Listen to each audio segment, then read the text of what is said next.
സംസ്ഥാനത്തെ പോലീസ് സേനയ്ക്കകത്തും അതിന്റെ ഭരണ കേന്ദ്രത്തിലും നടക്കുന്നത് കൊടിയ കുഴപ്പങ്ങളാണെന്ന്, ക്രിമിനൽ പ്രവർത്തനമാണെന്ന്, തലപ്പത്തിരിക്കുന്ന പോലീസ് ഉദ്യോഗസ്ഥർ ക്രിമിനലുകളാണ് എന്ന ഗുരുതര സ്വഭാവമുള്ള വെളിപ്പെടുത്തൽ നടത്തുകയും ആഞ്ഞടിക്കുകയും ചെയ്ത PV അൻവർ നിലമ്പൂർ MLA ഇന്നിപ്പോൾ മുഖ്യമന്ത്രിയുമായി നടത്തിയ കൂടിക്കാഴ്ചയ്ക്ക് ശേഷം മയപ്പെട്ട മനുഷ്യനെ പോലെ കാണപ്പെടുകയാണ്. തന്റെ ഉത്തരവാദിത്തം ഇതിനാൽ അവശേഷിച്ചിരിക്കുന്നു എന്ന് അദ്ദേഹം പറയുന്നു. എന്ന് മാത്രവുമല്ല, P ശശിക്കെതിരായിട്ടുള്ള താങ്കളുടെ നിലപാട് തുടരുന്നുണ്ടോ എന്ന ചോദ്യത്തോട് പോലും അദ്ദേഹം മൗനം അവലംബിക്കാനാണ് ഇന്ന് ഇഷ്ടപ്പെട്ടത്. കടുത്ത ഭാഷയിൽ ആഭ്യന്തര വകുപ്പിനെ നന്നാക്കാൻ ഇറങ്ങിത്തിരിച്ച PV അൻവറിന് അതിവേഗത്തിൽ മയപ്പെടേണ്ടി വന്നത് എന്തുകൊണ്ടാണ്? അൻവറിന്റെ വാമൂടിക്കെട്ടാൻ പിണറായി വിജയൻ സ്വീകരിച്ച നയസമീപനം, തന്ത്രം എന്തായിരിക്കും? രാഷ്ട്രീയ നേതാക്കൾ പരസ്പരം അങ്ങോട്ടും ഇങ്ങോട്ടും ധാരണയുണ്ടാക്കി അവസാനിപ്പിച്ചാൽ അവസാനിക്കേണ്ടതാണോ അൻവർ ഉയർത്തിവിട്ട പ്രശ്നത്തിന്റെ ഗൗരവം? സംസ്ഥാനത്തെ ക്രമസമാധാന ചുമതലയുള്ള ADGP ക്രിമിനൽ പ്രവർത്തനങ്ങളുടെ നെടുനായകത്വമാണ് എന്നാണ് PV അൻവർ ഉന്നയിച്ച ഗുരുതരമായ ആരോപണം.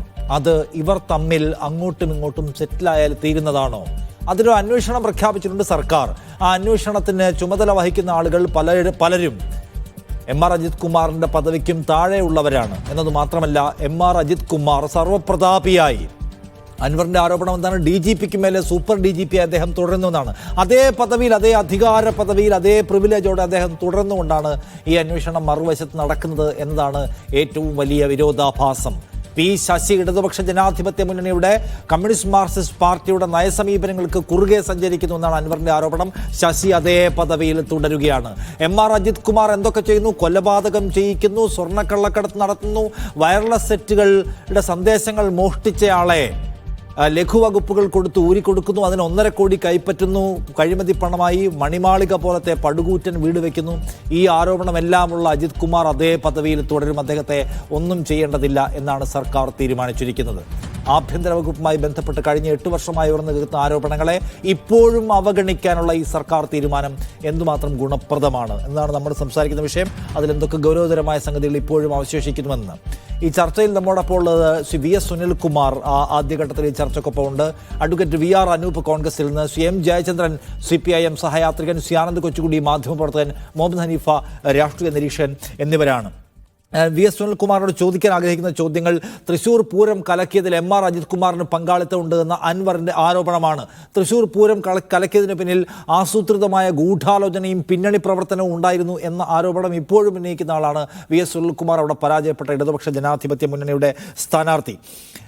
അപ്പോൾ അതിൽ നമുക്ക് കുറേ ദിവസമായിട്ട് ആ ചോദ്യങ്ങൾ നമ്മുടെ മുമ്പിലുണ്ട്. ശ്രീ VS സുനിൽകുമാറോട് ആദ്യം ചോദിക്കാനുള്ള, ശ്രീ സുനിൽകുമാർ, ഈ പൂരം കലക്കിയതാണ്, പൂരത്തിന് കലക്കിയതിന് പിന്നിൽ ഗൂഢാലോചന ഉണ്ട്, അതിന് പിന്നിൽ പോലീസുണ്ട് എന്നൊക്കെയുള്ള സംഗതികൾ നിങ്ങൾ മാത്രമാണല്ലോ പറഞ്ഞു കേൾക്കുന്നത്. CPMന് അതിനെക്കുറിച്ച് വേവലാതി ഉള്ളതായി കേൾക്കുന്നില്ല. CPMന്റെ ജില്ലാ സെക്രട്ടേറിയറ്റോ അതേക്കുറിച്ച് നിരന്തരം സംസാരിക്കുന്നതായി കാണുന്നില്ല. സംസ്ഥാന CPM നേതൃത്വത്തിനും അതിലൊരു പ്രശ്നമുള്ളതായി തോന്നുന്നില്ല. നിങ്ങൾക്ക് മാത്രമുള്ളതാണോ ഇതിനെക്കുറിച്ചുള്ള വേവലാതി? അങ്ങനെ കൺസേൺ ഇല്ല എന്നൊന്നും എനിക്ക് തോന്നിയിട്ടില്ല. കാരണം പൂരവുമായി ബന്ധപ്പെട്ട വിഷയത്തിൽ അവർക്കും കൂടി കൺസേൺ ഉള്ളതുകൊണ്ടാണല്ലോ പൂരവുമായി ബന്ധപ്പെട്ട വിവാദത്തെ തുടർന്ന് ഇവിടുത്തെ കമ്മീഷനെ ട്രാൻസ്ഫർ ചെയ്തതും ഒരു ഉന്നതതല അന്വേഷണം നടത്താൻ തീരുമാനിച്ചതിൻ്റെ ഭാഗമായിട്ടാണെന്നാണ് ഞാൻ വിചാരിക്കുന്നത്. അല്ല, ഞാൻ ചോദിക്കുന്നത് അതല്ല. നിങ്ങളാണ് അതേക്കുറിച്ച് നിരന്തരമായി സംസാരിച്ചുകൊണ്ടേയിരിക്കുന്ന ആളുകൾ. CPMകാർ എവിടെയും സംസാരിക്കുന്നത് കാണുന്നില്ല. നിരന്തരം സംസാരിക്കുക എന്ന് പറഞ്ഞാൽ ഞാൻ അന്ന് ആ സമയത്ത് നമ്മൾ പറയേണ്ട കാര്യങ്ങൾ പറഞ്ഞിട്ടുണ്ട്. പിന്നീട് ഇപ്പോൾ രണ്ടാമത് വീണ്ടും പറയുന്നു എന്ന് മാത്രമല്ല, നിരന്തരം സംസാരിക്കുക എന്നുള്ളതല്ലല്ലോ, സന്ദർഭം വരുമ്പോൾ സംസാരിക്കുക എന്നുള്ളതാണ്. ഇനിയിപ്പോൾ നിങ്ങൾക്ക് എന്തെങ്കിലും CPMന്റെ നേതാക്കന്മാർ ഇതുമായി ബന്ധപ്പെട്ട് പ്രതികരിക്കണം എന്നുണ്ടെങ്കിൽ നിങ്ങൾക്ക് മീഡിയ പ്രവർത്തകർക്ക് CPMന്റെ നേതൃത്വത്തോട് സംസാരിക്കാമല്ലോ. അത് തീർച്ചയായിട്ടും അവർ പ്രതികരിക്കാണ്ടിരിക്കില്ല. താങ്കൾ അങ്ങനെ ശരിയാണ്, CPMന്റെ നേതൃത്വത്തോട് പോയി ചോദിച്ചാൽ അവർ ഉത്തരം പറയേണ്ടതാണ്. പറയുമെന്ന് അറിയില്ല. ഇപ്പം നോക്കൂ, ഈ ചർച്ചയിൽ തന്നെ CPM ആളുകളെ തന്നിട്ടില്ല. കാരണം അവർക്ക് ഈ ചോദ്യങ്ങളൊന്നും എടുക്കാൻ താല്പര്യമില്ല, അവരാഗ്രഹിക്കുന്നുമില്ല എന്നാണ് അതിൽ മനസ്സിലാക്കേണ്ട കാര്യം. പക്ഷെ താങ്കൾ അടക്കമുള്ള ആളുകൾ നിരന്തരമായിട്ട് ഈ വിഷയം ഉന്നയിക്കുന്നുണ്ട്, മാധ്യമങ്ങൾ മുമ്പിൽ പറയാൻ തയ്യാറാവുന്നുണ്ട് എന്ന വ്യത്യാസമുണ്ട്. അല്ല, ഞാനും ഇന്ന് പരസ്യമായി പ്രതികരിച്ചത് ഞാൻ പത്രസമ്മേളനം നടത്തിയതല്ല. നിങ്ങൾ മീഡിയ പ്രവർത്തകർ എന്നോട് വന്ന് ചോദിച്ചപ്പോൾ ഞാൻ പ്രതികരിച്ചു. കാരണം നമ്മളിപ്പോൾ ഭരണത്തിൻ്റെ ഭാഗമായി നിൽക്കുന്ന ആളുകൾ എന്ന നിലയിൽ നമ്മൾ പത്രസമ്മേളനം നടത്തി ഈ കാര്യങ്ങൾ പ്രതികരിക്കുക എന്ന രീതി എന്തായാലും ബുദ്ധിമുട്ടാണ്. അതുകൊണ്ടാണ് നിങ്ങൾ ഇങ്ങോട്ടേക്ക് വന്നപ്പോൾ ഞാൻ പിന്നെ നിഷേധിച്ചില്ല എന്ന് മാത്രമല്ല, ഞാൻ പ്രതികരിക്കാൻ തയ്യാറായത് അതിൻ്റെ കൂടി പശ്ചാത്തലത്തിലാണ്. ഇനി CPM നേതൃത്വവുമായി ബന്ധപ്പെട്ടോ അല്ലെങ്കിൽ CPMന്റെ തൃശ്ശൂർ ജില്ലയിലെ ആളുകളുമായിട്ട് ബന്ധപ്പെട്ട അഭിപ്രായങ്ങൾ നിങ്ങൾക്ക് തേടേണ്ടതുണ്ടെങ്കിൽ യാതൊരു സംശയവും വേണ്ട, അവരതിൽ മറുപടിയും അവർക്കുള്ള അപ്പൊ ശരി, നമ്മളെ വന്ന് ചോദിച്ചുകൊണ്ട് നിങ്ങൾ സുനിൽകുമാർ താങ്കൾ പറഞ്ഞു CPMമാരോട് ചോദിച്ചാൽ അവരും പറയുമായിരിക്കും എന്നൊക്കെ വച്ചാൽ നിങ്ങളുടെ പരാജയത്തിന് പ്രധാനപ്പെട്ട കാരണമായി നിങ്ങൾ തന്നെ വിചാരിക്കുന്ന തൃശ്ശൂരിലെ ഈ പൂരം കലക്കൽ പരിപാടിയിൽ നിങ്ങൾക്ക് എല്ലാവർക്കും ആവേശം കുറഞ്ഞു തുടങ്ങിയിട്ടുണ്ടെന്നാണ്. ഞങ്ങളുടെ മുന്നണിയുടെ ആവേശക്കുറവിൻ്റെ കാര്യമില്ലല്ലോ. ഇപ്പോൾ ഈ റിപ്പോർട്ട് പുറത്തു വരണമെന്ന് ആവശ്യപ്പെട്ടതിന് കാരണം ഇതിപ്പോൾ ഈ ഇടതുപക്ഷത്തിൻ്റെ MLA തന്നെയാണല്ലോ പുതിയ വിവാദം അല്ലെങ്കിൽ പുതിയ വെളിപ്പെടുത്തൽ നടത്തിയത്. അപ്പോൾ അതൊന്നും ഇത് ഇടതുപക്ഷത്തിന് പ്രത്യേകിച്ച് ആവേശക്കുറവുണ്ടായിട്ടൊന്നുമില്ല. ഇടതുപക്ഷത്തിന് ഇക്കാര്യത്തിൽ വളരെ ശക്തമായിട്ടുള്ള ചില നിലപാടുകളുണ്ട്, CPIക്ക് നിലപാടുകളുണ്ട്. ഞങ്ങളത് എപ്പോഴും പറഞ്ഞുകൊണ്ടിരിക്കുന്നില്ല എന്ന് മാത്രമേ ഉള്ളൂ. അപ്പോൾ ഏതായാലും ഇപ്പോൾ ഞാൻ ഇന്ന് ബഹുമാനപ്പെട്ട മുഖ്യമന്ത്രിക്ക് മെയിൽ വഴി ഞങ്ങളുടെ അഭിപ്രായം അദ്ദേഹത്തോട് അഭ്യർത്ഥന നടത്തിയിട്ടുണ്ട്. ഈ റിപ്പോർട്ട് പുറത്തു വരണമെന്ന് പറയുന്നതിന് കാരണം ഇപ്പോൾ പ്രചരിപ്പിക്കപ്പെടുന്ന കാര്യങ്ങൾ മാത്രമാണ് അതിന് പിന്നിലുള്ളത്. മാത്രമല്ല ഇപ്പോൾ BJP നേതൃത്വമൊക്കെ വീണ്ടും ഇതിനെ മറ്റു രീതിയിൽ വ്യാഖ്യാനിക്കാനുള്ള ശ്രമങ്ങൾ നടത്തുന്നുണ്ട്. അപ്പോൾ സത്യം എന്താണ് ജനങ്ങൾ അറിയണ്ടേ? ഇടതുപക്ഷ പ്രസ്ഥാനത്തെയും അല്ലെങ്കിൽ ഇടതുപക്ഷവുമായി ബന്ധപ്പെട്ട ജനപ്രതിനിധികളെയും വളരെ മോശമായ രീതിയിൽ പൂരവിരുദ്ധരാക്കി ചിത്രീകരിക്കാൻ ഇപ്പോഴും ശ്രമിച്ചുകൊണ്ടിരിക്കുകയാണ്. യഥാർത്ഥത്തിൽ പൂരം അലങ്കോലപ്പെടുത്തിൻ്റെ പിന്നിൽ പ്രവർത്തിച്ച രാഷ്ട്രീയ ശക്തി ആരാണ്? അതിൻ്റെ പിന്നിൽ പ്രവർത്തിച്ച സംഘടിത ശക്തി ആരാണ്? വ്യക്തികൾ ആരാണ്? ഇത് പുറത്തു വന്നാലല്ലേ ഇത് മനസ്സിലാവുള്ളൂ നമുക്ക്. അപ്പോൾ നമുക്കൊക്കെ ഓരോ നിഗമനങ്ങളുണ്ട്, ഓരോ കാര്യത്തെ സംബന്ധിച്ച് നമ്മുടെ സൂചനകളുണ്ട്. ആ സൂചനകളും നിഗമനങ്ങളും വെച്ച് നമുക്ക് പരസ്യമായിട്ട് പറയാൻ കഴിയുന്ന കാര്യങ്ങളല്ല. അപ്പോൾ സർക്കാരിൽ വിശ്വാസം അർപ്പിച്ചുകൊണ്ടും സർക്കാർ നിയോഗിച്ചിരിക്കുന്ന ഉന്നതതല കമ്മിറ്റിയിൽ വിശ്വാസം അർപ്പിച്ചുകൊണ്ടും സർക്കാരിൽ വിശ്വാസം അർപ്പിക്കാം. പക്ഷേ എൻ്റെ ചോദ്യം ഇപ്പോഴും ഇതാണ്, അതായത് തൃശ്ശൂരിനെ കുറിച്ച് പല വിധത്തിലുള്ള കഥകൾ ഉണ്ടായിരുന്നു തെരഞ്ഞെടുപ്പിന് മുമ്പ്, നമുക്കറിയാം, തെരഞ്ഞെടുപ്പ് ദിവസവും. ഇവിടെ ഇപ്പോൾ താങ്കൾ ഈ പ്രശ്നം ഉന്നയിക്കുന്നു, താങ്കൾ മെയിൽ അയക്കുന്നു. CPMന്റെ ജില്ലാ സെക്രട്ടേറിയറ്റിനോ നേതൃത്വത്തിനോ അവരുടെ മണ്ഡലത്തിലൊരു പ്രധാനപ്പെട്ട അഭിമാനകരമായ പോരാട്ടം നടന്ന മണ്ഡലത്തിൽ തോറ്റുപോയതിൻ്റെ പ്രധാന കാരണങ്ങളൊന്നും വിശേഷിപ്പിക്കപ്പെടുന്ന സംഗതിയുടെ ചുരുളഴിയാൻ അകത്തുള്ള കാര്യം അറിയാൻ താല്പര്യമില്ല. CPMന്റെ കയ്യിലിരിക്കുന്ന ആഭ്യന്തര വകുപ്പ് കഴിഞ്ഞ 5 മാസമായി റിപ്പോർട്ട് പൂഴ്ത്തിവെച്ചിരിക്കുകയാണ്. അവർക്കതിനെക്കുറിച്ച് സംസാരിക്കാൻ താല്പര്യമില്ല. നിങ്ങൾ പറയാൻ ശ്രമിക്കുന്നത് എന്താണ്? BJPയുടെ താല്പര്യത്തിന് വേണ്ടി. ഇന്നിപ്പോൾ അൻവർ പറഞ്ഞത് എന്താണ്? BJPയുടെ താല്പര്യത്തിന് വേണ്ടി, സുരേഷ് ഗോപിയുടെ താല്പര്യത്തിന് വേണ്ടി ആഭ്യന്തര വകുപ്പ് പണിയെടുത്തു. ആ ആഭ്യന്തര വകുപ്പ് ഒറ്റയ്ക്കങ്ങ് പണിയെടുത്ത് കളയുമെന്നുള്ളതാണ് കേരളത്തിൻ്റെ സംശയം. അപ്പോഴാണ് ഇത് പൂഴ്ത്തി വച്ചിരിക്കുന്നു. ആര്? CPMന്റെ ആഭ്യന്തര വകുപ്പ്. അവിടുത്തെ ജില്ലാ കമ്മിറ്റിക്ക് ഒരു അക്ഷരം മിണ്ടാനില്ല. അപ്പോൾ ഈ റിപ്പോർട്ട് എന്തിനാണ് പൂഴ്ത്തിയിരിക്കുന്നതെന്ന മൗലികമായ ചോദ്യത്തെ ഇങ്ങനെ ലഘുവായി കൈകാര്യം ചെയ്താൽ മതിയോ CPI പോലൊരു പാർട്ടി? ശ്രീ സുനിൽകുമാർ. അല്ല, ഞാൻ എൻ്റെ അഭിപ്രായം പറഞ്ഞല്ലോ. ഈ 4 മാസം നീളേണ്ട കാര്യം ഉണ്ടായിരുന്നില്ല ഈ റിപ്പോർട്ട്. 1 മാസത്തിനകത്ത് തന്നെ റിപ്പോർട്ട് പുറത്തു വരികയും അതിനെ സംബന്ധിച്ച് ഒരു ആക്ഷൻ ടേക്കൺ റിപ്പോർട്ട് കൊടുക്കുകയൊക്കെ ചെയ്യേണ്ടതായിരുന്നു. അത് ചെയ്തിട്ടില്ല എന്നുള്ളതാണ് ഇപ്പോൾ വീണ്ടും ഒരു വിവാദത്തിലേക്ക് ഇത് വരാൻ ഇടയാക്കിയിട്ടുള്ളത്. അപ്പോൾ അതുകൊണ്ട് ഇനിയും ഇത് നീട്ടിക്കൊണ്ടുപോകാൻ പാടില്ല എന്ന് പറയുന്നത് അത് പ്രതിഷേധം കൊണ്ടാണോ വിയോജിപ്പ് കൊണ്ടാണോ എന്നൊന്നും ഞാനിപ്പോൾ വ്യക്തമാക്കാൻ ഉദ്ദേശിക്കുന്നില്ല. ഏതായാലും 4 മാസമായിട്ട് റിപ്പോർട്ട് പുറത്തു വന്നിട്ടില്ല എന്നുള്ള ഒരു വസ്തുത നമ്മുടെ മുമ്പിലുണ്ട്. അപ്പോൾ നമുക്ക് ആ വസ്തുതയുടെ അടിസ്ഥാനത്തിൽ ഈ റിപ്പോർട്ട് എത്രയും പെട്ടെന്ന് പുറത്തു വരാൻ ബഹുമാനപ്പെട്ട മുഖ്യമന്ത്രിയോട് അഭ്യർത്ഥിക്കുക എന്നുള്ളതാണ് നമ്മളിപ്പോൾ ചെയ്യേണ്ട കാര്യം. ആ ഉത്തരവാദിത്തം ഞാൻ നിർവഹിച്ചിരിക്കുന്നു. ശരി, അതാണ് അഭ്യർത്ഥിക്കാനേ താങ്കൾക്ക് തൽക്കാലം കഴിയുന്നുള്ളൂ. ഞാൻ ചോദിക്കുന്ന വേറൊരു കാര്യം ഇപ്പോൾ പോലീസുമായി ബന്ധപ്പെട്ടതാണ്. ഇപ്പോൾ ഇന്ന് MR അജിത് കുമാറിനെതിരെയൊക്കെ ഗുരുതരമായ ആരോപണമാണ് കഴിഞ്ഞ 3 ദിവസമായി PV അൻവർ MLA ഉയർത്തിയത്. അദ്ദേഹം അതിപ്പോൾ റിട്ടേൺ കംപ്ലൈൻ്റായി മുഖ്യമന്ത്രിക്ക് കൊടുത്തു. മുഖ്യമന്ത്രിയുടെ നിർദ്ദേശപ്രകാരം പോലീസ് അത് ഇൻവെസ്റ്റിഗേറ്റ് ചെയ്യുന്നൊക്കെ കേൾക്കുന്നുണ്ട്. നിങ്ങൾ ഇതെടുക്കുന്നില്ലേ? നിങ്ങൾ തൃശ്ശൂരിൽ ആ നിലയ്ക്ക് മുറിവേറ്റവരാണ്, വേറെയും പ്രശ്നങ്ങൾ ഇതിനു മുമ്പ് ഉന്നയിച്ചിട്ടുള്ള ആൾക്കാരാണ്. നിങ്ങൾ ഈ പോലീസ് വിമർശനം, ഇപ്പോൾ വയനാട്ടിലെ CPI ജില്ലാ സെക്രട്ടറി ഈ വയനാട് റിലീഫ് പ്രവർത്തനങ്ങൾക്കിടെ അവിടെയുള്ള പാചകപ്പുരയൊക്കെ അടച്ചുപൂട്ടിച്ച അജിത് കുമാറാണ് സർക്കാരിനെതിരെ വികാരം ഉണ്ടാക്കിയത് എന്നടക്കം പറഞ്ഞു കഴിഞ്ഞിട്ടുണ്ട്. എന്നിട്ടും ഈ പോലീസ് വിമർശനം PV അൻവർ ഉയർത്തുന്നത് നിങ്ങൾ എടുക്കുന്നില്ല? അല്ല, പോലീസിനെ മൊത്തത്തിൽ പോലീസ് ആകെ കുഴപ്പക്കാരാണെന്നുള്ള നിലപാടിലേക്ക് എത്തിക്കാൻ നമുക്ക് കഴിയില്ല. കേരളത്തിലെ പോലീസ് ഉദ്യോഗസ്ഥന്മാരെല്ലാം വളരെ മോശമാണ്, പോലീസും ഡിപ്പാർട്ട്മെൻറ്റ് തന്നെ ആകെ തകരാറിലാണ് എന്ന വാദഗതി പ്രതിപക്ഷവും അതുപോലെ തന്നെ ഇവിടുത്തെ BJP അടക്കമുള്ള ആളുകൾ ഉയർത്തിക്കൊണ്ടുവരാൻ ശ്രമിക്കുന്നുണ്ട്. അങ്ങനെ ഒരു അഭിപ്രായത്തിലേക്കൊന്നും ഇപ്പോൾ എത്താൻ കഴിയില്ല. പക്ഷേ തൃശ്ശൂർ പൂരത്തിൻ്റെ അലങ്കോലപ്പെടുന്നതിൽ ചില ഉദ്യോഗസ്ഥന്മാർക്ക് പങ്കുണ്ടായിരുന്നു എന്ന അന്ന് എടുത്ത നിലപാടിൽ ഞാനിപ്പോൾ ഉറച്ചു നിൽക്കുന്നു, ഒന്നാമത്തെ കാര്യം. എന്നാൽ പോലീസ് മാത്രം വിചാരിച്ചാൽ ഈ പൂരം അലങ്കോലപ്പെടുന്ന സാഹചര്യം ഉണ്ടായിരുന്നില്ല. അതും കൂടെ ചർച്ച ചെയ്യപ്പെടേണ്ട വിഷയമാണ്. കാരണം എന്താണെന്ന് വെച്ചാൽ വളരെ തൃശ്ശൂർ പൂരം എത്ര കൊല്ലമായി തൃശ്ശൂർ പൂരത്തിൻ്റെ ഒപ്പം നിൽക്കുന്ന വ്യക്തികളിൽ ഒരാൾ ഞാൻ MLA ആയപ്പോഴും മന്ത്രിയായപ്പോഴും ഇപ്പോഴും ഈ പൂരവുമായി ബന്ധപ്പെട്ട് അതിൻ്റെ കമ്മിറ്റിക്കാരുമായി ബന്ധപ്പെട്ട് വളരെ അടുത്ത ബന്ധവും അവരുമായിട്ട് എല്ലാ സഹകരണമുള്ള ആൾക്കാരാണ്. ഇപ്പോൾ തൃശ്ശൂരിലെ BJP പ്രവർത്തകർക്ക് അടക്കം ആ കാര്യം അറിയാവുന്ന കാര്യമാണ്. വ്യക്തിപരമായിട്ട് ഇപ്പോൾ KK അനീഷൊക്കെ അവരുടെ ഔദ്യോഗിക കാര്യങ്ങളിലൊക്കെ നമ്മൾ കുറ്റം പറഞ്ഞാലും അല്ലെങ്കിൽ RSS പ്രവർത്തകരൊക്കെ അവർക്കൊക്കെ അറിയാം ഞങ്ങൾ ഈ പൂരത്തെ അലങ്കോലപ്പെടുത്താൻ ശ്രമിക്കുന്നവരല്ല എന്നുള്ളത് എവിടുത്തെ എല്ലാവർക്കും അറിയാവുന്ന കാര്യമാണ്.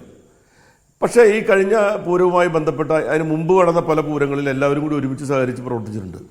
പൂരത്തിന് പ്രതിസന്ധി ഉണ്ടാകുന്ന ഘട്ടങ്ങളിൽ ആ പ്രതിസന്ധി പരിഹരിക്കാൻ എല്ലാവരും ഒറ്റക്കെട്ടായി നിന്നിട്ടുണ്ട്. അത് കേന്ദ്രം ഇടപെടേണ്ട കാര്യത്തിൽ കേന്ദ്രത്തെ കൊണ്ടും സംസ്ഥാന ഗവൺമെൻറ് ഇടപെടേണ്ട കാര്യം സംസ്ഥാനത്തെ കൊണ്ടും ഉദ്യോഗസ്ഥ തലത്തിൽ ചെയ്യേണ്ട കാര്യം ഉദ്യോഗസ്ഥ തലത്തിലും അതല്ലാത്ത തലത്തിലുണ്ടാവേണ്ട അങ്ങനെയും ഒക്കെ ഇടപെട്ടുകൊണ്ട് എല്ലാവരും ഒന്നിച്ച് ഒരു രാഷ്ട്രീയം ഇല്ലാതെയാണ് തൃശ്ശൂർ പൂരം നടത്തിയിട്ടുള്ളത്. കാരണം തൃശ്ശൂർ പൂരത്തിൻ്റെ പ്രത്യേകത അത് നൂറ്റാണ്ടുകൾക്ക് മുമ്പ് ശക്തൻ തമ്പുരാൻ ഡിസൈൻ ചെയ്തിരിക്കുന്ന വളരെ ശക്തമായൊരു ഫ്രെയിം വർക്കാണ്. അതിനകത്ത് ആചാരപരമായ കാര്യങ്ങളുണ്ട്, വിശ്വാസപരമായ കാര്യങ്ങളുണ്ട്, നമ്മുടെ നാട്ടിലെ ക്ലാസിക്കൽ കലകളെല്ലാം കൂട്ടിയോജിപ്പിക്കുന്ന ഒരു വലിയ ആഘോഷപരമായ കാര്യങ്ങളുണ്ട്. ഇതെല്ലാം കൂടി ചേർത്തിട്ടുള്ള ഒരു മഹാ ഉത്സവം എന്ന നിലയിലാണ് തൃശ്ശൂർ പൂരത്തിൻ്റെ പ്രസക്തി. അപ്പോൾ ആ കാര്യങ്ങളെല്ലാം നല്ല നിലയിൽ കൊണ്ടുപോകാനും വേണ്ടിയിട്ടാണ് രാഷ്ട്രീയമില്ലാതെ മതപരമായ വേർതിരിവില്ലാതെ വളരെ നല്ല നിലയിൽ നമ്മൾ ഈ പൂരം നടത്തിക്കൊണ്ടു പോകാറുള്ളത്. അതിനിടയിൽ പലപ്പോഴും പല പ്രശ്നങ്ങളുണ്ടായിട്ടുണ്ട്. ഇപ്പോൾ ഒരു കൊല്ലം അവിടെ തൃശ്ശൂർ പൂരത്തിൻ്റെ തെക്കോട്ടിറക്കം നടക്കുന്ന സമയത്ത് പോലീസ് അതിനകത്ത് ആളുകൾ കൂടുതൽ കടന്നു എന്ന് പറഞ്ഞുകൊണ്ട് പോലീസ് ലാത്തി ചാർജ് നടത്തി. ആ ലാത്തി ചാർജിൽ അന്നത്തെ തിരുവമ്പാടി ദേവസ്വത്തിലെ അതുപോലെ തന്നെ പറമേക്കാവ് ദേവസ്വത്തിലെയും മാധവ മാഷ്ക്കും വിജയേട്ടനടക്കമുള്ള ആളുകൾക്ക് പോലീസിൻ്റെ മർദ്ദനമേറ്റു. 2 പ്രധാനപ്പെട്ട നേതാക്കന്മാരായിരുന്നു. അങ്ങനെ അവരടക്കമുള്ളവർക്ക് പോലീസിൻ്റെ മർദ്ദനമേറ്റ ലാത്തി ചാർജ് ഉണ്ടായ ആ കൊല്ലം പോലും പൂരത്തിൻ്റെ ഒരു ചടങ്ങും നിർത്തിവെക്കാൻ അന്ന് ആരും തീരുമാനിച്ചിട്ടില്ല. പക്ഷെ ഇത്തവണ രാവിലെയും വൈകിട്ട് ഉച്ചവരെ വൈകുന്നേരം വരെ പൂരത്തിനകത്തൊരു പ്രശ്നമില്ലാതിരുന്ന സമയത്ത് പാതിരാ സമയത്ത് ഉണ്ടായിട്ടുള്ള എഴുന്നള്ളിപ്പുമായി ബന്ധപ്പെട്ട കാര്യത്തിൽ 9 ദേവസ്വങ്ങളുടെയും ദേശങ്ങളുടെയും പൂരം സുഗമമായി നടക്കുകയും തിരുവമ്പാടി ഉത്സവം നടക്കുന്ന അവരെ എഴുന്നള്ളിപ്പ് നടത്തുന്നതിൻ്റെ ഇടയിലുണ്ടായിട്ടുള്ള ഒരു പ്രശ്നത്തിനകത്ത് ആ പോലീസ് അതിനിടയിൽ ഒരു ആക്ഷൻ ഉണ്ടായി എന്നാണ് പറയുന്നത്. റാപ്പിഡ് ആക്ഷൻ ഫോഴ്സിൻ്റെ നേതൃത്വത്തിൽ പോലീസ് അവരെ ലാത്തി ചാർജ് ചെയ്യാൻ വേണ്ടി ശ്രമിച്ചു എന്നൊക്കെയാണ് പറയുന്നത്. ഓക്കെ, അങ്ങനെ ഉണ്ടായിട്ടുണ്ടെങ്കിൽ പോലും ഒരു പൂരത്തിൻ്റെ പ്രത്യേകിച്ച് വിശ്വാസപരമായ ആചാരപരമായ കാര്യങ്ങൾ നിലനിൽക്കുന്ന ഒരു പൂരത്തിൻ്റെ നടപടിക്രമങ്ങൾ ആരാണ് നിർത്തിവെക്കാൻ പറഞ്ഞത്? ശരി, അപ്പോൾ അതിനകത്ത് വിപുലമായ ഗൂഢാലോചന ഉണ്ടോ എന്ന കാര്യം അന്വേഷിക്കേണ്ടതുണ്ട് എന്നതാണ് താങ്കൾ കാണുന്ന കാര്യം. ഞാനൊന്ന് വരാം. ശ്രീ അനൂപ് VR, കോൺഗ്രസ് പ്രതിനിധി. ശ്രീ അനൂപ് VR, ഇപ്പോൾ ഇന്നത്തെ കാണൂ, കൂടിക്കാഴ്ച നോക്കൂ. കൂടിക്കാഴ്ചയ്ക്ക് ശേഷം പുറത്തിറങ്ങി വന്ന അൻവർ എല്ലാം സർക്കാർ അന്വേഷിക്കുന്നുണ്ട് എന്നതിൽ തൃപ്തനാണ്. നിങ്ങൾക്കുണ്ടോ ആ തൃപ്തി?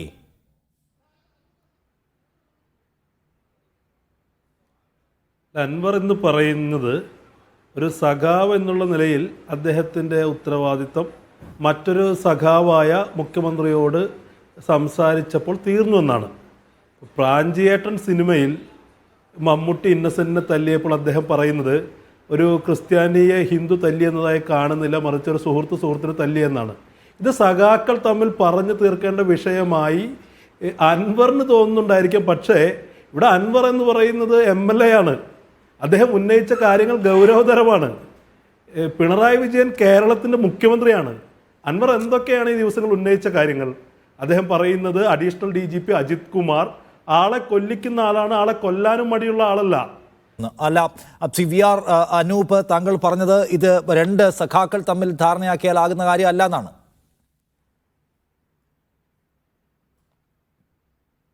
തീർച്ചയായും അൻവർ പറയുന്ന പോലെ 2 സഖാക്കൾ സംസാരിച്ച് ഒത്തുതീർപ്പിലെത്തിയാൽ അത് തീരില്ല എന്നുള്ളതാണ് വസ്തുത.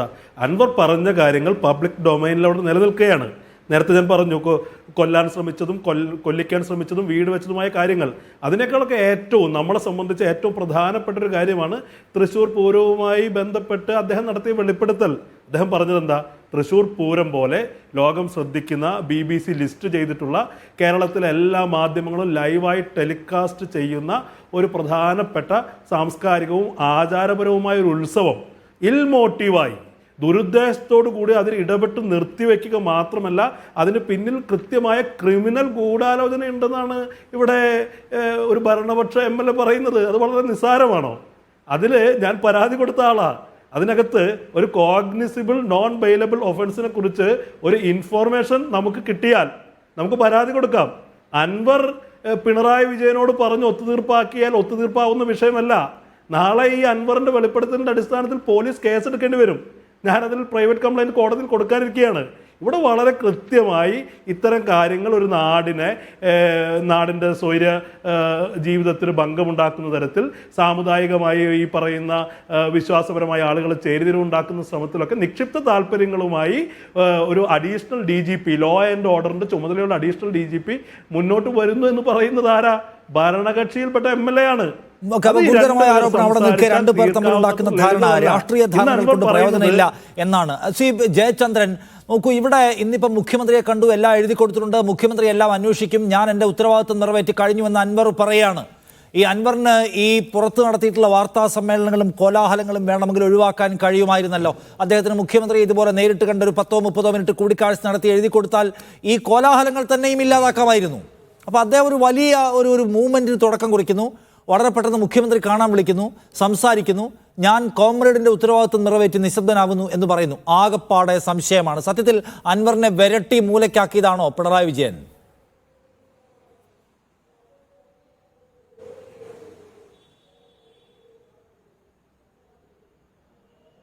ജയചന്ദ്രൻ,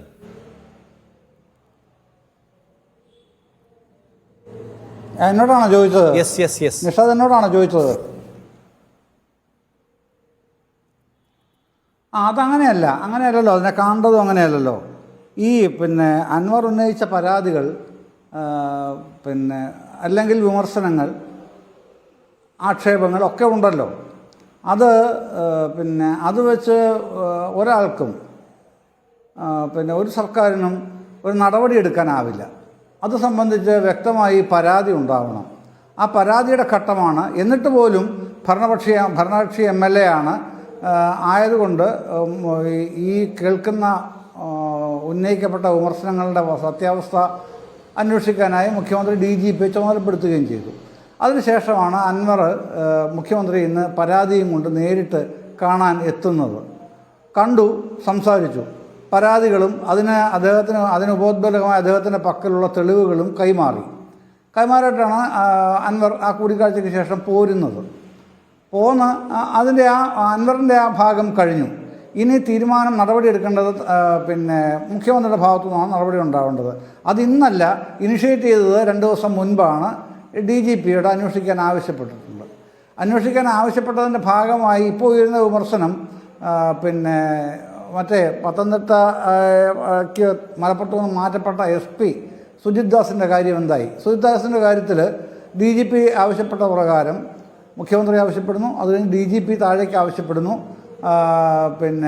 DIG മാഡം ആ കേസ് DGPയുടെ ആവശ്യപ്രകാരം അതിൻ്റെ ഒരു പ്രാഥമിക റിപ്പോർട്ട് കൊടുക്കുകയും ചുമതലകളിൽ നിന്ന് ഒഴിഞ്ഞ് PHQയിൽ പോലീസ് ഹെഡ്ക്വാർട്ടേഴ്സിൽ റിപ്പോർട്ട് ചെയ്യാൻ സുജിത് ദാസിനോട് ആവശ്യപ്പെടുകയും ചെയ്തിരിക്കുകയാണ്. അങ്ങനെ സുജിത് ദാസ് ഇന്ന് PHQയിൽ റിപ്പോർട്ട് ചെയ്തിട്ടുണ്ട്. മറ്റു ചുമതലകളൊന്നും നൽകിയിട്ടുമില്ല. അതങ്ങനെ നിൽക്കുന്നു. ഇനി അടുത്തത് വരേണ്ടത് ADGPയുടെ കാര്യമാണ്. ADGPയുടെ കാര്യത്തിൽ അനന്തമായി നീണ്ടുപോവുകയല്ല നടപടി. ഞാൻ വിശ്വസിക്കുന്നത്, ഞാൻ കരുതുന്നത് ഒരാഴ്ചയൊന്നും വേണ്ടി വരില്ല.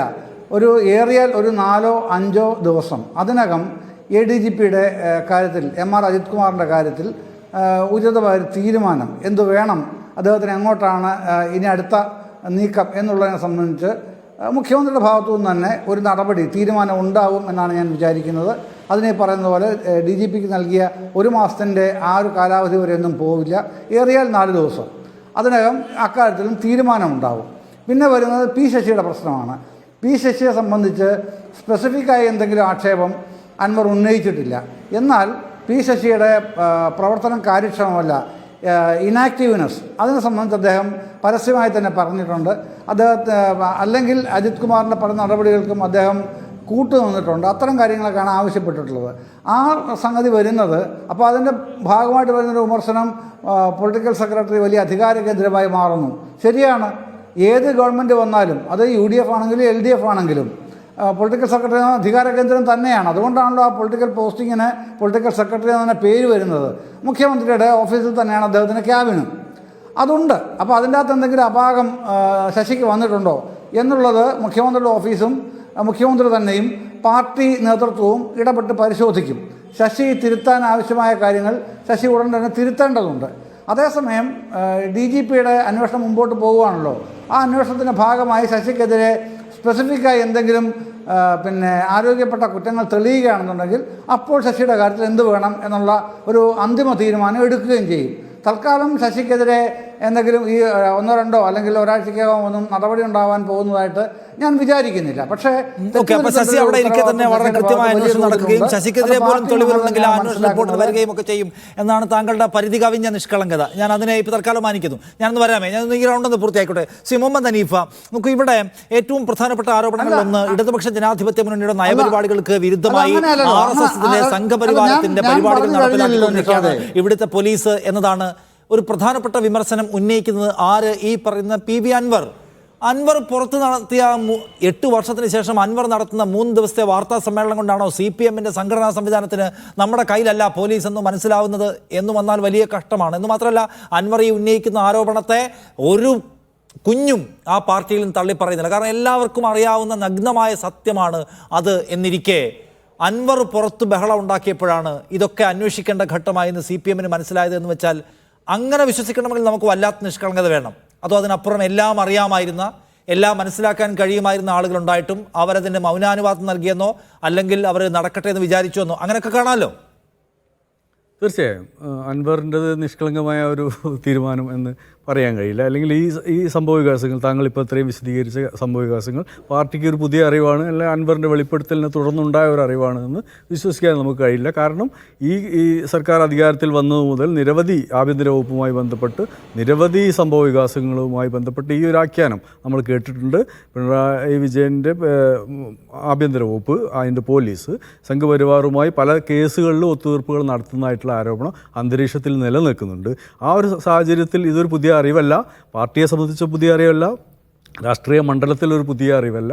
അത് നിലനിൽക്കുന്ന ഒരു വളരെ വ്യക്തമായി രാഷ്ട്രീയ മണ്ഡലത്തിൽ വളരെ വ്യക്തമായി നിലനിൽക്കുന്ന ഒന്നാണ്. ഞാൻ വിചാരിക്കുന്നത് PV അൻവർ ഇന്നത്തെ മുഖ്യമന്ത്രിയെ കണ്ടതിന് ശേഷം പുറത്തു വന്ന് നടത്തിയ ആദ്യത്തെ ഒരു വാചകം, എൻ്റെ ഉത്തരവാദിത്തം ഇവിടെ അവസാനിച്ചു എന്നാണ് അദ്ദേഹം പറയുന്നത്. യഥാർത്ഥത്തിൽ അദ്ദേഹം ഒരു തിരി കൊളുത്തുകയാണ് ചെയ്തത് എന്നാണ് ഞാൻ വിചാരിക്കുന്നത്. അദ്ദേഹം ഒരു തീപ്പെട്ടിക്കൊള്ളിയുടെ ദൗത്യമാണ് ഇവിടെ നിർവഹിച്ചിട്ടുള്ളത്.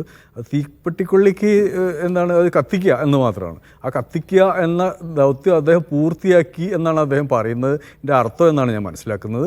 അതിനി ആളിപ്പടരുമോ കത്തിപ്പടരുമോ ഏതൊക്കെ രീതിയിലാണ് ഇത് നടക്കാൻ പോകുന്നത് എന്നത് അദ്ദേഹത്തിന് ഇനി അതിലൊന്നും ചെയ്യേണ്ടതില്ല.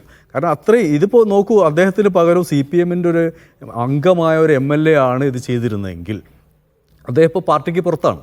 കാരണം സംഘടനാപരമായി ഒരു അടിസ്ഥാനപരമായി സംഘടനാ തത്വങ്ങൾ പാലിക്കുന്ന ഒരു പാർട്ടിയിൽ ഒരു MLA, അദ്ദേഹത്തിൻ്റെ ഭരണകക്ഷി MLAക്ക് ഇത്തരം കാര്യങ്ങൾ ആഭ്യന്തര വകുപ്പിനെ കുറിച്ച്, മുഖ്യമന്ത്രിയുടെ ഓഫീസിലെ പൊളിറ്റിക്കൽ സെക്രട്ടറിയെക്കുറിച്ച്, ഈ ഭരണത്തിൻ്റെ ഭാഗമായിട്ടുള്ള പോലീസ് സേനയെക്കുറിച്ചൊക്കെ വെളിപ്പെടുത്തണമെങ്കിൽ അദ്ദേഹത്തിന് പാർട്ടിയുടെ അനുമതി ഉണ്ടാവണം, അദ്ദേഹം പ്രവർത്തിക്കുന്ന ഘടകത്തിൻ്റെ അനുമതി ഉണ്ടാവണം. അദ്ദേഹം പാർട്ടിയെ പൂർണ്ണമായും ഇരുട്ടിൽ നിർത്തിക്കൊണ്ടാണ് ഈ കാര്യങ്ങൾ വെളിപ്പെടുത്തിയിട്ടുള്ളത് വളരെ പ്രധാനപ്പെട്ടൊരു കാര്യമാണ്. മലപ്പുറം ജില്ലാ സെക്രട്ടറി, CPMൻ്റെ മലപ്പുറം ജില്ലാ സെക്രട്ടറി സഖാവ് മോഹൻദാസ് അദ്ദേഹത്തെ വിളിച്ചു വരുത്തി വിശദീകരണം ചോദിച്ചിരിക്കുകയാണ്. എന്ന് വെച്ചാൽ അവർക്ക് ഇതിനെക്കുറിച്ച് ഒരു ധാരണയുമില്ല. എന്ന് വെച്ചാൽ ഇദ്ദേഹം യഥാർത്ഥത്തിൽ ചെയ്തിരിക്കുന്നത് പാർട്ടിയെ രാഷ്ട്രീയമായും സംഘടനാപരമായും ഗവൺമെൻറ്റിനെ നിയമ സാങ്കേതികമായും പ്രതിസന്ധിയിലാക്കുകയാണ് ചെയ്തിരിക്കുന്നത്. അതിൻ്റെ ആഴം യഥാർത്ഥത്തിൽ നമ്മൾ കാണുന്നില്ല. ഇപ്പോൾ ഇവിടെ ശ്രീ ജയേന്ദ്രൻ സാർ വിശദീകരിച്ചപ്പോൾ അത്രയും ലളിതമല്ല കാര്യങ്ങൾ. അങ്ങനെ അത്രയും ലളിതമായി പരിഹരിക്കാൻ കഴിയുന്ന 4-5 ദിവസം കൊണ്ട് ലളിതമായി പരിഹരിക്കാൻ കഴിയുന്ന കാര്യങ്ങളാണ് യഥാർത്ഥത്തിൽ ഇതിന് പിന്നിൽ ഉണ്ടായിരുന്നെങ്കിൽ അത് ഗോവിന്ദൻ മാഷക്ക് 5 നിമിഷം കൊണ്ട് പറഞ്ഞു തീർക്കാൻ കഴിയുമായിരുന്ന കാര്യമാണ്.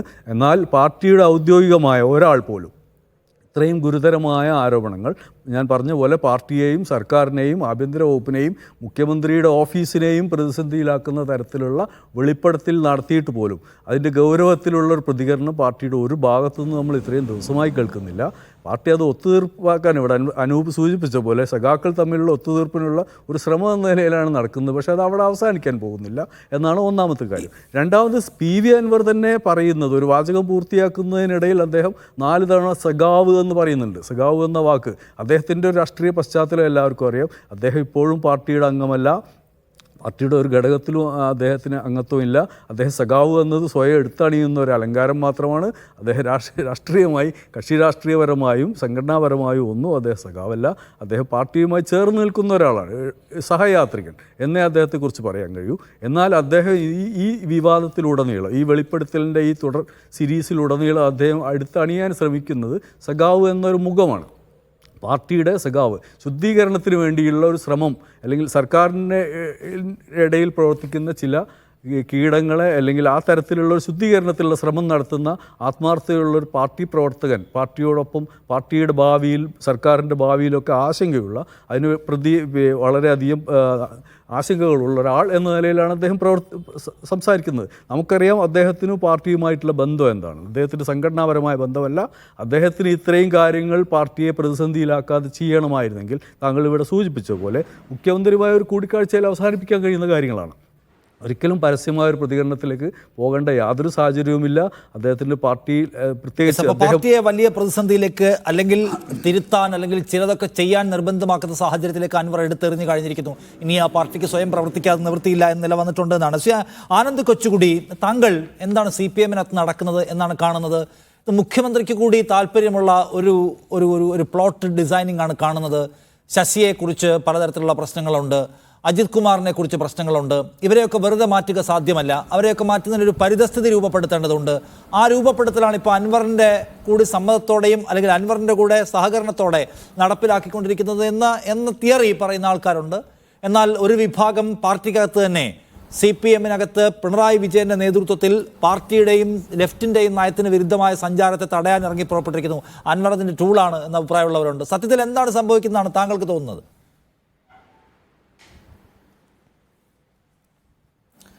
നിഷാദ്, ഞാൻ കരുതുന്നത് ഈ അൻവറിനെ ഒരു ടൂളായിട്ട് തന്നെയാണ് ഉപയോഗിക്കുന്നത്. പക്ഷേ അത് മുഖ്യമന്ത്രിക്ക് താല്പര്യമുള്ള ആൾക്കാരല്ല. ഇപ്പം കണ്ണൂർ CPM അതിലെ വിഭാഗീയതയാണ് ഇതിനെല്ലാം കാരണം എന്നാണ് ഞാൻ കരുതുന്നത്. ഈ കുറച്ച് നാൾ മുൻപാണ് മനു തോമസുമായിട്ട് ബന്ധപ്പെട്ട സ്വർണം പൊട്ടിക്കൽ വിഷയം, അതിൻ്റെ കിങ് പിൻ P. ജയരാജൻ്റെ മകൻ ജെയിൻ രാജാണ് എന്ന തരത്തിലുള്ള വ്യാഖ്യാനങ്ങൾ ഉണ്ടായതും അത് മനു തോമസ് തന്നെ പറഞ്ഞതും, മനു തോമസ് അതിനുശേഷം നിരവധി ഇൻ്റർവ്യൂകൾ കൊടുക്കുകയും P. ജയരാജൻ്റെ പേര് ഈ ഇതിലെല്ലാം വലിച്ചഴക്കുകയും ഒക്കെ ചെയ്തു. ഞാൻ അതിനൊരു കൃത്യമായിട്ടുള്ള ആ ഒരു ലിങ്കാണ് ഞാൻ കാണുന്നത്. ഇത് P. ജയരാജൻ ഓപ്പറേറ്റ് ചെയ്തതാണ്. ഇത് P. ജയരാജൻ അദ്ദേഹമല്ല കിങ് പിൻ നമ്മുടെ മുഖ്യമന്ത്രിയുടെ ഓഫീസിൽ, അല്ലെങ്കിൽ മുഖ്യമന്ത്രി തന്നെയാണ്, അല്ലെങ്കിൽ ഇതിന് ഗുണഭോക്താക്കളെല്ലാം മുഖ്യമന്ത്രിയുടെ ഓഫീസിലാണ് എന്ന തരത്തിൽ തിരിച്ചുവിടുകയാണ്. P. ജയരാജൻ തന്നെയാണ് P. ജയരാജനെ ഈ LDF കൺവീനർ സ്ഥാനത്ത് നിന്ന് പുറത്താക്കുന്നതിൽ മുൻപിൽ നിന്ന ആൾ. അത് അദ്ദേഹമാണ് പുറകിൽ ഒരു വശത്ത് നിന്ന് കളിക്കുന്നതെങ്കിലും MV ഗോവിന്ദൻ്റെ പിന്തുണ അദ്ദേഹത്തിന് കിട്ടി. ഇപ്പോൾ കണ്ണൂർ CPM എന്ന് പറയുന്നത് 4 വിഭാഗങ്ങളാണ്. ഒന്ന് മുഖ്യമന്ത്രിയും P. ശശിയും ഒക്കെ അടങ്ങുന്ന മുഖ്യമന്ത്രിയുടെ കോക്കസ്, മറ്റേത് ഔദ്യോഗിക നേതൃത്വം നമ്മൾ ഒന്നാണെന്ന് കരുതുന്ന എന്നാൽ രണ്ടായി നിൽക്കുന്ന MV ഗോവിന്ദൻ, MV ജയരാജൻ, ആ ഒരു സംഘം. അവർ ഇപ്പോൾ പല വിഷയത്തിലും മുഖ്യമന്ത്രിയായിട്ട് യോജിച്ച് തന്നെയാണ് നിൽക്കുന്നത്. പക്ഷേ ഒരു സമയം വന്നാൽ, സന്ദർഭം വന്നാൽ, അവസരം വന്നാൽ മുഖ്യമന്ത്രിയെ തൊഴിച്ച് പുറത്താക്കാൻ കൂടെ നിൽക്കും. പക്ഷേ അതിന് അവർ കളിക്കില്ല. അവരെല്ലാം അതിനുള്ള സാഹചര്യം ഉണ്ടാകുമ്പോൾ മാത്രം പ്രതികരിക്കാൻ നിൽക്കുന്ന ആൾക്കാരാണ്, അല്ലെങ്കിൽ മുതലെടുക്കാൻ നിൽക്കുന്ന ആൾക്കാരാണ് MV ഗോവിന്ദനും സംഘവും. പിന്നെ P. ജയരാജൻ്റെ കൂടെ അദ്ദേഹത്തിൻ്റെ കൂടെയുള്ള വലിയ സംഘങ്ങളുണ്ട്. P. ജയരാജൻ 4ാമത്തെ വേറൊരു കോണിൽ അദ്ദേഹം ഒറ്റപ്പെട്ട് നിൽക്കുകയാണ്. അദ്ദേഹത്തിൻ്റെ കൂടെ അധികം ആരുമില്ല. P. ജയരാജൻ്റെ കൂടെ ഈ സൈബർ വെട്ടുക്കിളികളെല്ലാം ഉണ്ട്. PV അൻവറിൻ്റെ ഓഫീസിലെ സ്റ്റാഫാണ് കോഴിക്കോട് ജില്ലാ സെക്രട്ടറി മോഹനൻ മാഷിൻ്റെ മകൻ ജൂലിയസ് നികിദാസ്. അദ്ദേഹത്തിൻ്റെ ഈ മരുമകളായിട്ടുള്ള ഏഷ്യാനെറ്റിനെതിരെ പോക്സോ കേസ് വരെ കൊണ്ടുവരുന്നതിൽ വലിയ പങ്കുവഹിച്ച P. മോഹനൻ്റെ മരുമകളായ ഇപ്പോൾ മറ്റേ വേറൊരു ചാനലിന് വേണ്ടി ഈ വിഷയം ഏറ്റവും കൂടുതൽ ആളിക്കത്തിച്ച റിപ്പോർട്ടർ ചാനലിന് വേണ്ടി പ്രവർത്തിക്കുന്നുണ്ട്. ഇതെല്ലാം നമ്മൾ ഇത് വെറുതെ ഇതെല്ലാം ഒറ്റപ്പെട്ട സംഭവങ്ങളാണെന്ന രീതിയിൽ ഞാൻ കാണുന്നില്ല. ഇതിനെല്ലാം കൃത്യമായിട്ടുള്ള കണക്ഷൻസ് ഉണ്ട് എന്നാണ് ഞാൻ വിശ്വസിക്കുന്നത്. PV അൻവറിന് വ്യക്തിപരമായിട്ട് പല വിരോധങ്ങളും വ്യക്തിവൈരാഗ്യങ്ങളും ഒക്കെ ഉണ്ട്. അദ്ദേഹത്തിന് ചില നിലവാര തകർച്ചയുടെ പ്രശ്നങ്ങളൊക്കെ ഉണ്ട്. അദ്ദേഹം ഈ കാടടച്ച് വെടിവെട്ടി വെക്കുമ്പോൾ അദ്ദേഹത്തിൻ്റെ വെസ്റ്റഡ് ഇൻട്രസ്റ്റുകൾ, നിക്ഷിപ്ത താല്പര്യങ്ങൾ അദ്ദേഹം സംരക്ഷിക്കുന്നതിനോടൊപ്പം അദ്ദേഹത്തിന് പുറകിൽ മറ്റു പലരും അദ്ദേഹത്തെ കൊണ്ട് ചെയ്യിക്കുന്ന കാര്യങ്ങൾ അതുകൂടി ഇതിന്റെ അകത്ത് വന്നു. ആനന്ദ് പറയുന്ന അനുസരിച്ചാണെങ്കിൽ കണ്ണൂർ പാർട്ടിയിലെ വിഭാഗീയതയാണ് ഇപ്പോൾ പുറത്തു വന്നിരിക്കുന്നതാണ്. അങ്ങനെയാണെങ്കിൽ ഇന്നത്തെ കൂടിക്കാഴ്ചയിലൂടെ ആ വിഭാഗീയതയുടെ ആ പോരാട്ടത്തിന്റെ സാധ്യത CM അടച്ചോ?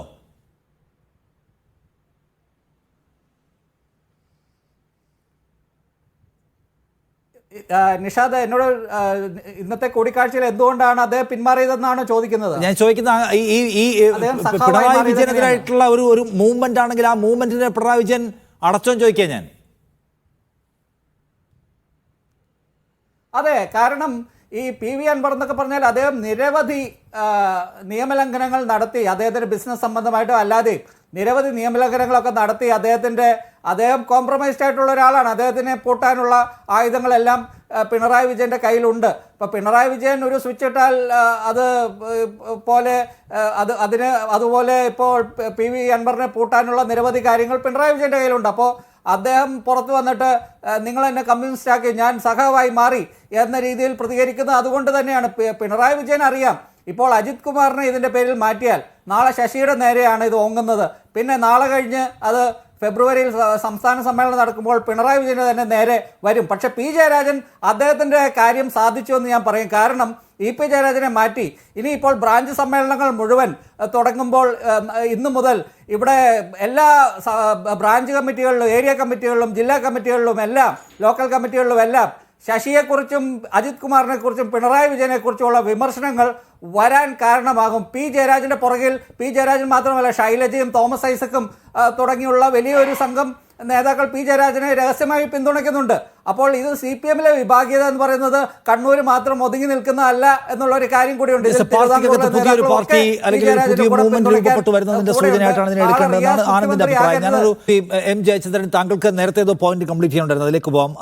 അതിന്റെ കൂടെ ഒരു കാര്യം കൂടി. ഇപ്പം ഞാൻ ചോദിക്കുന്നത്, ഇതിപ്പോൾ രാഷ്ട്രീയ വിവാദങ്ങളെ മാറ്റി നിർത്താം, CPM-നകത്ത് എന്തെങ്കിലും അന്തഛിദ്രങ്ങളോ വിഭാഗീയതയോ ശൈഥില്യാവസ്ഥയോ ഉണ്ടോ എന്ന ചോദ്യം അവിടെ നിർത്താം. പക്ഷേ ഒരു തെരഞ്ഞെടുക്കപ്പെട്ട നിയമസഭാംഗം വളരെ ഗുരുതരമായ സംഗതികളാണ് പോലീസ് അഡ്മിനിസ്ട്രേഷനെതിരെ ഉന്നയിച്ചിട്ടുള്ളത്. ആ പോലീസ് ആവട്ടെ ഈ സംസ്ഥാനത്തെ മുഴുവൻ കാര്യങ്ങളും നോക്കി നടത്താനും നമ്മുടെ എല്ലാം ജീവനും സ്വത്തിനും സംരക്ഷണം നൽകാൻ ബാധ്യതപ്പെട്ടതാണ്.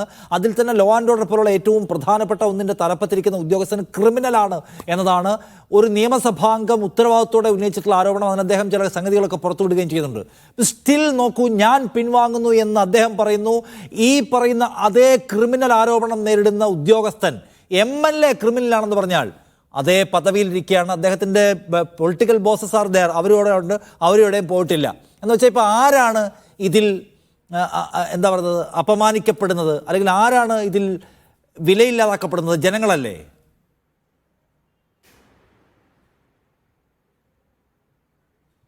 അല്ല, അങ്ങനെയൊന്നും അല്ല. ഇപ്പോൾ ഇവിടെ പിന്നെ ഈ പറയുന്ന രൂപത്തിലൊന്നും അല്ല ഈ പ്രശ്നങ്ങൾ ഉണ്ടായതും അത് വേറൊരു ഈ പറയുന്ന തലത്തിലേക്ക് നീങ്ങിയതൊക്കെ അങ്ങനെയൊന്നും അല്ല നിഷാദേ. അതായത് ഇപ്പോൾ ആനന്ദ് കൊച്ചുകൂടി പറഞ്ഞതിൻ്റെ ഒരു പ്രതികരണം കൂടിയായിട്ട് ഞാൻ പറയുന്നത്, ഈ തെരഞ്ഞെടുപ്പ് തോൽവിക്ക് ശേഷം CPM-ൻ്റെ ഇലക്ഷൻ റിവ്യൂ കമ്മിറ്റികൾ കൂടിയായിരുന്നു എല്ലാ ജില്ലകളിലും. അപ്പോൾ എല്ലാ ജില്ലകളിലും കമ്മിറ്റിയിൽ വന്ന പ്രധാനപ്പെട്ട വിമർശനങ്ങളിൽ ഒന്ന് ആഭ്യന്തര വകുപ്പിൻ്റെ പ്രവർത്തനം സംബന്ധിച്ചായിരുന്നു. പോലീസ് സ്റ്റേഷനുകളിൽ സാധാരണക്കാർക്ക് കയറാൻ കഴിയുന്നില്ല, നേതാക്കൾക്ക് അങ്ങോട്ട് പോകാൻ കഴിയുന്നില്ല. CPM-ൻ്റെ മാത്രമല്ല, ഒരു രാഷ്ട്രീയ പാർട്ടിയുടെയും. അത് ജനങ്ങളെ വലിയ തോതിൽ മടുപ്പിച്ചിട്ടുണ്ട്, വെറുപ്പിച്ചിട്ടുണ്ട്. അതിന് പിന്നെ അതിൻ്റെ കാരണങ്ങളും ഒക്കെ വരുന്നുണ്ട്. ഞാൻ വിശദാംശങ്ങളിലേക്കൊന്നും പോകുന്നില്ല. ജില്ലാ തലത്തിലാകുമ്പോൾ കുറച്ചുകൂടെ ഉയർന്ന തലത്തിലുള്ള വിശദാംശങ്ങൾ വരും. താഴെ തലത്തിൽ ലോക്കൽ ബ്രാഞ്ച് കമ്മിറ്റികളുടെ അവലോകനങ്ങളിൽ കുറച്ചുകൂടെ താഴെ നിലവാരത്തിലുള്ള വിശകലനങ്ങളാണ് വന്നു പോയത്. അത് പാർട്ടി വിശദമായി പരിശോധിക്കുകയും ഇതിങ്ങനെ പോകാൻ പാടില്ല, ഇതിങ്ങനെ പോയാൽ പോരാ, അതിന് പരിഹാരം ഉണ്ടാവണം തീരുമാനിക്കുകയും ചെയ്തിട്ടാണ് ഇത്തരം വിമർശനങ്ങളിലേക്ക് കടക്കുന്നത്. അത് ഉയർന്ന തലത്തിലാണ് വിമർശനങ്ങൾ പരിഹരിക്കേണ്ടത്, അതല്ലാതെ താഴെയോ ഇടനിലയിൽ നിന്നോ അല്ല എന്ന തീരുമാനത്തിൻ്റെ ഭാഗമായിട്ടാണ് ഞാൻ മുൻപും എനിക്ക് തോന്നുന്ന മീഡിയ വണ് തന്നെ പറഞ്ഞിട്ടുണ്ടാവുന്നത്. സർക്കാർ അറിഞ്ഞിട്ടും പാർട്ടി അറിഞ്ഞിട്ടും തന്നെയാണ് PV അൻവർ തൻ്റെ വിമർശനം ഉന്നയിച്ചിട്ടുള്ളത് പൊതുസമൂഹത്തിൽ വാർത്താ സമ്മേളനങ്ങളിലൂടെ. അതല്ലാതെ പാർട്ടിയോ എനിക്ക് മനസ്സിലാവാത്ത കാര്യം അതാണ്. ഒന്നാമത്തെ കാര്യം ഇത് തെരഞ്ഞെടുപ്പാനന്തരം ഉണ്ടായിട്ടുള്ള വിശകലന യോഗങ്ങളിൽ മാത്രമല്ല, കഴിഞ്ഞ സംസ്ഥാന സമ്മേളനത്തിന്റെ ഭാഗമായി നടന്ന എല്ലാ സമ്മേളനങ്ങളിലും, ജില്ലാ സമ്മേളനങ്ങളിലും, ഏരിയയിലും, ലോക്കലിലും, ബ്രാഞ്ചിലും എല്ലാം പോലീസുമായി ബന്ധപ്പെട്ട വിമർശനം ഉയർന്നു കേട്ടതാണ്. നമുക്കറിയാതെല്ലാം വാർത്തയാവുകയും ചെയ്തു. അതിനുശേഷം തെരഞ്ഞെടുപ്പാനന്തരമുള്ള അവലോകന യോഗങ്ങളിലും റിപ്പോർട്ടിങ്ങിലുമൊക്കെ പോലീസിന്റെ കഥ കേട്ടിട്ടുണ്ട്.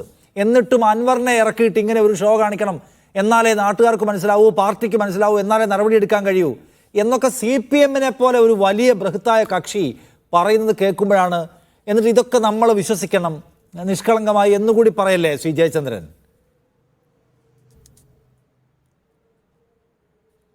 അല്ല, അൻവറിനെ ഇറക്കി ഷോ കാണിക്കുന്നതിൻ്റെ പ്രശ്നമേ അവിടെ ഇല്ല നിഷാദേ. അൻവറിൻ്റേതായിട്ടുള്ള വലിയ പ്രശ്നങ്ങൾ അത് അദ്ദേഹം അതിൻ്റെ ഒരു ചെറിയ ഭാഗത്തെ തൊട്ടിട്ടുള്ളൂ, അത് തൊട്ട് പോയിട്ടുമുണ്ട്. അതിൻ്റെ വിശദാംശങ്ങളിലേക്ക് ഇനി വരാൻ പോകുന്നുണ്ട് കേട്ടോ. എങ്കിലും അത് സൂചിപ്പിക്കാം, താങ്കൾ ചോദിച്ചതുകൊണ്ട്. അത് പിന്നെ മറുനാടൻ്റെ ഉടമസ്ഥനായിട്ടുള്ള ഷാജൻ സ്കറിയുമായി ബന്ധപ്പെട്ടുള്ള തർക്കമാണ്. ആ തർക്കമാണ് അൻവറിനെ ഇതിനകത്ത് പ്രധാനമായിട്ടും ഈ പ്രശ്നം പറയാൻ പ്രേരിപ്പിച്ചത്. അതാണ് ഞാൻ പറഞ്ഞത്, അതിന് പാർട്ടിയുടെയും സർക്കാരിൻ്റെയും അനുമതി അദ്ദേഹത്തിന് ലഭിച്ചിരുന്നു എന്നാണ് ഞാൻ മനസ്സിലാക്കുന്നത്. അതല്ലാതെ ഒരു ഷോ കാണിച്ച് അൻവറിനെ കൊണ്ട് പറയിപ്പിച്ചിട്ട് അതിൻ്റെ മറവിൽ കൂടെ ഇടപെട്ട് കളയാം എന്നുള്ള സൂത്രപ്പണിയൊന്നും അല്ല ഈ നടക്കുന്നത്. അത് വ്യക്തമായി പ്ലാൻ ചെയ്തിട്ട് തന്നെയാണ് നടക്കുന്നത്. ശരി, അത് CPM-ന് അറിവുള്ള കാര്യമാണ്. CPM-ന്റെ വേറെന്തോ കളി എന്ന് നമ്മൾ കാണണം. നോക്കാൻ താങ്കൾ ഒരു 3-4 ദിവസത്തിനകത്ത് ഒരു നടപടി എടുക്കുമെന്ന് പറഞ്ഞുകൂടി നമ്മൾ ഉറ്റുനോക്കുകയാണ്. അല്ല, VR അനൂപ്, ഇതിനകത്ത് നോക്കൂ, ഒരു ഭരണപക്ഷ MLA വന്ന് ചില കാര്യങ്ങൾ പറയുന്നു, ഗുരുതരമായ കാര്യങ്ങളാണ് പറയുന്നത്. അപ്പം നിങ്ങൾ അതിനകത്ത് നോക്കൂ, അവിടെ മൊത്തം കുഴപ്പമാണ്, അവർ തമ്മിൽ അടിക്കുകയാണ് എന്നൊക്കെ പറഞ്ഞ് മാധ്യമങ്ങൾക്ക് പ്രതികരണം കൊടുക്കുന്നതിലെല്ലാം അവസാനിപ്പിച്ചിരിക്കുകയാണോ? സത്യത്തിൽ അൻവറിനേക്കാൾ വലിയ ഉത്തരവാദിത്തമുള്ള പ്രതിപക്ഷ ചേരി എന്ന നിലയ്ക്ക് ഈ ഗുരുതരമായ വിമർശനം, ഈ പോലീസ് മൊത്തം നമ്മുടെ സംരക്ഷകർ മൊത്തം മാഫിയ സംഘങ്ങളാണെന്നുള്ള ഈ ഗുരുതര ആക്ഷേപത്തെ നിങ്ങൾ ശരിക്കും എടുക്കുന്നുണ്ടോ?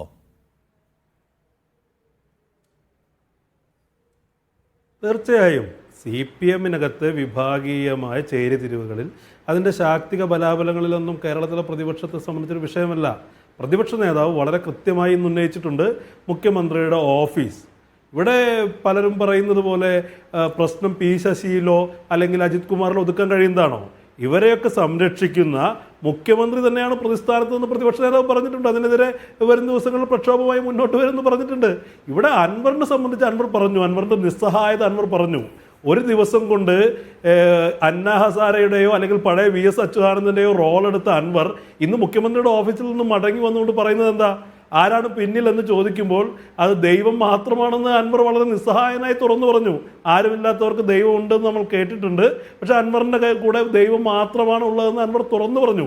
അത് ഇനി കേരളത്തിലെ സംബന്ധിച്ച് ഇത് പ്രതിപക്ഷത്തിൻ്റെ ഉത്തരവാദിത്തമായി പ്രതിപക്ഷം വരും ദിവസങ്ങളിൽ മുന്നോട്ട് കൊണ്ടുപോകേണ്ട, ഇതിനോടൊക്കെ ഏറ്റെടുത്ത ഒരു ദൗത്യമായി പ്രതിപക്ഷം കാണുന്നുണ്ട്. ഇവിടെ മുഖ്യമന്ത്രി അന്വേഷണം പ്രഖ്യാപിച്ചു എന്ന് പറയുമ്പോൾ മുഖ്യമന്ത്രി കൊടുക്കുന്ന മെസ്സേജ് എന്താ? ഇവിടെ ഇത്ര ഗുരുതരമായൊരു ആരോപണം ഭരണപക്ഷ MLA ഉന്നയിച്ചതിന് ശേഷവും മുഖ്യമന്ത്രിക്ക് ചെയ്യാവുന്ന ഓപ്ഷൻസ് ഉണ്ട്. വേണമെങ്കിൽ അദ്ദേഹത്തെ സസ്പെൻഡ് ചെയ്യാം, സസ്പെൻഡ് ചെയ്തില്ലെങ്കിൽ പോകട്ടെ, അദ്ദേഹത്തോട് അവധിയിൽ പ്രവേശിക്കാൻ പറയാം, ചുരുങ്ങിയ പക്ഷം ലോ ആൻഡ് ഓർഡറിൻ്റെ ചുമതലയിൽ നിന്നെങ്കിലും അദ്ദേഹത്തെ മാറ്റാം. ഇതൊന്നും ചെയ്യാതെ മുഖ്യമന്ത്രി അദ്ദേഹത്തെ സംരക്ഷിക്കുന്നു എന്നുള്ള മെസ്സേജല്ല വളരെ കൃത്യമായി കൊടുക്കുന്നത്. അദ്ദേഹത്തിനെ കുറിച്ചുള്ള കേസ് അന്വേഷിക്കാൻ ഈ മെസ്സേജ് കൊടുത്തതിന് ശേഷം അദ്ദേഹത്തിൻ്റെ കീഴിലുള്ള ഉദ്യോഗസ്ഥന്മാർ അടക്കമുള്ളൊരു ടീമിനെ നിയോഗിക്കുകയാണ്. മുഖ്യമന്ത്രിയെ സംബന്ധിച്ച ഒരു കാര്യം ആനന്ദ് കൊച്ചുകൂടി പറഞ്ഞത് ശരിയാണ്. മുഖ്യമന്ത്രിയെ പൂട്ടാനുള്ള ആയുധങ്ങൾ അൻവറിൻ്റെ കയ്യിലുണ്ട്, അൻവറിനെ പൂട്ടാനുള്ള ആയുധങ്ങൾ മുഖ്യമന്ത്രിയുടെ കയ്യിലുണ്ട്. 2 ആറ്റം ബോംബുള്ള 2 രാജ്യങ്ങൾ തമ്മിൽ യുദ്ധം നടക്കില്ല എന്ന് പറയുന്നത് തിയറി പോലെയാണ് കാര്യങ്ങൾ. കാരണം 2 പേർക്കും പരസ്പരം ഉപദ്രവിക്കാൻ ഇതിനകത്ത് ആനന്ദ് കൊച്ചുകൂടി ഒരു കാര്യം നോക്കൂ. അതായത് ഇപ്പോൾ ഈ തുടക്കത്തിൽ ഈ ചർച്ചയിൽ സംസാരിക്കുമ്പോൾ VS സുനിൽകുമാർ പറഞ്ഞ കാര്യം, പൂരം കലക്കിയത് വളരെ വലിയൊരു ഗ്രാൻഡ് ഡിസൈൻ്റെ ഭാഗമായിട്ടാണ്. പൂരം കലക്കിയതിനെ കുറിച്ച് അന്വേഷിക്കാൻ ഒരു SPയെ ഒരു IPS ഓഫീസറെ ചുമതലപ്പെടുത്തുന്നു. അദ്ദേഹത്തിന് റിപ്പോർട്ട് തരാൻ 1 മാസമായിരുന്നു സമയം കൊടുത്തിരുന്നത്. 4 മാസമായി ഇപ്പോൾ അതിനെക്കുറിച്ച് ഒരു വിവരവുമില്ല. CPI-ക്കാർ മാത്രമാണ് പൂരം കലക്കിയതിനെക്കുറിച്ച് ആശങ്കപ്പെടുന്നത്, ചോദ്യം ചോദിക്കുന്നത്. CPM-ന്റെ ജില്ലാ കമ്മിറ്റിക്കോ സെക്രട്ടറിയേക്കോ ഒന്നും മിണ്ടാനില്ല. CPM ഭരിക്കുന്ന ആഭ്യന്തര വകുപ്പാവട്ടെ അത് പൂഴ്ത്തിവെച്ചിരിക്കുന്നു. പിണറായി വിജയൻ ആ റിപ്പോർട്ട് എടുത്ത് നോക്കണം, അതിന്മേൽ ഒരു ആക്ഷൻ എടുക്കണം എന്ന് തോന്നുന്നില്ല. അന്ന് മാത്രമല്ല, ഇപ്പോൾ അൻവർ ഉന്നയിക്കുന്ന ഗുരുതര ആരോപണം നോക്കൂ, നമ്മുടെ കയ്യിലല്ല ADGP ഉള്ളത്, ADGP വേറെ പണിയെടുക്കുകയാണ്, വേറെ രാഷ്ട്രീയമാണ് അയക്കുള്ളത് എന്നതൊന്നും പിണറായി വിജയൻ കൺസേൺ അല്ല എന്ന് വെച്ചാൽ, ഈ കാണുന്നൊന്നും അല്ലാത്ത അപ്പുറത്തുള്ള പിണറായി വിജയനെ അശക്തനാക്കുന്ന കോംപ്രമൈസ് മൂഡിലേക്ക് നിരന്തരം അദ്ദേഹത്തെ തള്ളിവിടുന്ന വേറെ എന്തെങ്കിലും ഫാക്ടേഴ്സ് പ്രവർത്തിക്കുന്നൊക്കെ ഉണ്ട് എന്ന് നമ്മൾ വിചാരിക്കണോ ആനന്ദ്? അല്ല, നിഷാദ്, ഈ പഴയ ചില സിനിമകളുണ്ടല്ലോ, ഇതിൻ്റെ ഏറ്റവും അവസാനമായിരിക്കും വില്ലൻ ആരാണ് എന്ന് തെളിയുന്നത്. ഇതിപ്പോൾ ഈ അൻവർ പകുതി ഇൻഫർമേഷൻ വെച്ച് ഈ വലിയ ആരോപണങ്ങളൊക്കെ ഉന്നയിക്കുമ്പോൾ അൻവറിന് തന്നെ ചിലപ്പോൾ അറിയാൻ പാടില്ലായിരിക്കും ഇപ്പോൾ ഈ മുഖ്യമന്ത്രി ഇതെല്ലാം അറിഞ്ഞുകൊണ്ടാണ് ഇതെല്ലാം നടക്കുന്നത്. ഇത് റിപ്പോർട്ട്, ഇപ്പോൾ ഹേമ കമ്മീഷൻ റിപ്പോർട്ട് പോലെ ഇതുപോലെ പല സാധനങ്ങളും ഇവരുടെ കയ്യിൽ പൂഴ്ത്തി വെച്ചിട്ടുണ്ട്. ചിലതൊക്കെ ആയുധങ്ങളായിട്ട് ഉപയോഗിക്കാനുള്ളതാണ്. ഇവിടെ CPM വളരെ കോംപ്രമൈസ്ഡ് ആണ്. CPM എന്നല്ല, പാർട്ടിയെ അല്ലേ ഞാൻ പറയുന്നത്. ഞാൻ ഒരിക്കലും പാർട്ടി CPMനെ ഒരിക്കലും വിമർശിക്കാറില്ല. പക്ഷേ മുഖ്യമന്ത്രി കേന്ദ്ര BJP നേതാക്കളുമായിട്ട് നടത്തുന്ന ലേസൺ വർക്ക്, അതിന് എന്താ പറയുന്നത്, മുഖ്യമന്ത്രി ഏതൊക്കെ തരത്തിൽ കോംപ്രമൈസ്ഡ് ആണ് എന്നുള്ളതിൻ്റെ ഒരു ചൂണ്ടുപലക ഇതിൻ്റെ അകത്തുണ്ട്. ഇവിടെ പല കാര്യങ്ങളിലും BJPയും CPMും ഉള്ളാലെ ഒരു നിലപാടാണ്, അല്ലെങ്കിൽ പലപ്പോഴും പലതരത്തിലുള്ള കൊടുക്കൽ വാങ്ങലുകൾ ഉണ്ട് എന്നുള്ളതിൻ്റെ ഒരു ഉദാഹരണം തന്നെയാണ്. ഇപ്പോൾ പലപ്പോഴും നമ്മൾ പോലീസുകാരെ അടച്ചാക്ഷേപിക്കാറുണ്ട്, ഇവരെല്ലാം ഉള്ളിൽ സംഘികളാണ്. എല്ലാവരും സംഘികളായിരിക്കില്ല, പക്ഷേ പലരുടെയും ഉള്ളിൽ അതുണ്ട്. പിന്നെ പലപ്പോഴും ഈ എന്താണ് കമ്മ്യൂണിസ്റ്റ് പാർട്ടിയോട് മറ്റേ താല്പര്യം പ്രകടിപ്പിക്കുന്ന പലരും ഒരു ഘട്ടം കഴിയുമ്പോൾ അവർ കോൺഗ്രസിലേക്കൊന്നും ഒരിക്കലും പോവില്ല, പക്ഷേ നേരെ BJP ലൈനിലേക്ക് പോവുകയാണ്. ഇപ്പോൾ ഇവിടെ ഈ ABC മലയാളം എന്ന് പറയുന്ന ഒരു യൂട്യൂബ് ചാനലുണ്ട്. ഈ ഷാജൻ സ്കറിയയേക്കാൾ ഒരു പരിധി കൂടുതൽ ഈ സംഘി പ്രൊപ്പഗാൻഡ നടത്തുന്ന ഒരു ചാനലാണ്. അത് നടത്തുന്നത് പണ്ട് കൈരളി TVയിൽ 10 വർഷത്തോളം ഒരു പരിപാടി അവതരിപ്പിച്ച ഗോവിന്ദൻകുട്ടി എന്ന് പറയുന്ന ഒരു മനുഷ്യനാണ്. അപ്പോൾ ഇതൊക്കെ എന്നിട്ട് ഇപ്പോൾ ഇവിടെ CPIയുടെ പ്രതിനിധിയായിട്ട് ബഹുമാനപ്പെട്ട സുനിൽകുമാർ വന്നിരുന്നു. അദ്ദേഹത്തിൻ്റെ പാർട്ടിയിൽപ്പെട്ട അഡ്വക്കേറ്റ് ജയശങ്കറാണ് അതിൻ്റേത് തുടർച്ചയായിട്ട് വീഡിയോകൾ ചെയ്യുന്നത്. ഇതുപോലെ ഒത്തിരി കാര്യങ്ങൾ ഇവിടെ നടക്കുന്നുണ്ട്. മറുനാടൻ മലയാളിയെ പൂട്ടാൻ CPMകാർ വിചാരിച്ചാൽ പോലും നടക്കില്ല. ഞാനൊരു മാധ്യമപ്രവർത്തനം പൂട്ടണമെന്ന് കരുതുന്ന ആളല്ല, പക്ഷേ നിയമലംഘനം നടത്തിയിട്ടുണ്ടെങ്കിൽ അതിനെല്ലാം നടപടിയെടുക്കാവുന്നതാണ്. അപ്പോൾ ഇവിടെ പലതരത്തിലുള്ള കൊടുക്കൽ വാങ്ങലുകൾ, നമ്മൾ കാണാത്ത ഒത്തിരി കാര്യങ്ങൾ ഇതിൻ്റെ ഉള്ളിൽ അന്തർനാടകങ്ങളായിട്ട് ചോദ്യം. എൻ്റെ സമയം കടന്നു പോകുന്നത് ഞാൻ വേഗത്തിൽ ഇടപെടുകയാണ്. നമ്മൾ ഇടയ്ക്ക് കുറേ സമയം പോയല്ലോ. മുഹമ്മദ് ഹനീഫ, ഇവിടെ ഒരു മൗലികമായ പ്രശ്നമുണ്ട്. ഈ ഭരണകൂടത്തിന് കീഴിലുള്ള പോലീസ് രമൺ ശ്രീവാസ്തവയെ ഉപദേശകനായി വെച്ചത് മുതൽ ഇങ്ങോട്ട് നടപ്പിലാക്കുന്നത് സംഘപരിവാറിന് താല്പര്യമുള്ള പരിപാടികളാണ്. ഇടതുപക്ഷത്തിൻ്റെ നയം എന്നൊക്കെ പറച്ചിലല്ലാതെ കാര്യമൊന്നും നടക്കുന്നില്ല എന്ന്. ഇപ്പോൾ ഏറ്റവും അവസാനത്തെ ഒരു ശ്രമമാണ് അൻവർ നടത്തുന്നത്. ഇത് നമ്മുടെ കയ്യിലല്ല എന്ന് പറയാൻ ശ്രമിക്കുന്നു. പക്ഷേ സർക്കാർ പോട്ടെ, ഇപ്പോൾ P ശശി, കണ്ണൂർ ലോബി, അവരുടെ തർക്കങ്ങൾ, ആഭ്യന്തരം ഇതൊക്കെ പറയുന്നുണ്ട്. പക്ഷേ മൗലികമായ പ്രശ്നം സംഗതി RSSൻ്റെ കയ്യിലാണെന്ന നിരന്തരമായ വിമർശനമാണ്. അതിനോട് ഇപ്പോഴും മുഖം തിരിക്കുകയാണ് ഈ ഇടതു ഭരണകൂടം എന്ന നിരാശ അവശേഷിക്കുന്നില്ലേ? തീർച്ചയായും അത് ഒരു പുതിയ അറിവ്. ഞാനത് നേരത്തെ സൂചിപ്പിച്ചത്, ഇത് ഈ പാലത്തായിലെ ഈ ഒരു പീഡന കേസ് മുതൽ അതുമായിട്ട് ബന്ധപ്പെട്ട ചർച്ചകൾ, ഒരുപാട് കേസുകൾ കേരളത്തിൽ വന്നിട്ടുള്ള BJP സംഘപരിവാർ കക്ഷികൾ അല്ലെങ്കിൽ അതുമായിട്ട് ബന്ധപ്പെട്ട പ്രതികളായിട്ടുള്ള ആളുകളുമായി ബന്ധപ്പെട്ട് എല്ലായിടത്തും ഇത്തരം ഒത്തുതീർപ്പിൻ്റെ വാർത്തകൾ നമ്മൾ കേട്ടിട്ടുണ്ട്, ഒത്തുതീർപ്പിൻ്റെതായിട്ടുള്ള വിമർശനങ്ങൾ കേട്ടിട്ടുണ്ട്. അതിനോടൊന്നും വസ്തുനിഷ്ഠമായ പ്രതികരണം സർക്കാരിൻ്റെ ഭാഗത്തുനിന്നോ പാർട്ടിയുടെ ഭാഗത്തുനിന്നോ ഉണ്ടായിട്ടില്ല. അത് അന്തരീക്ഷത്തിലുണ്ട്.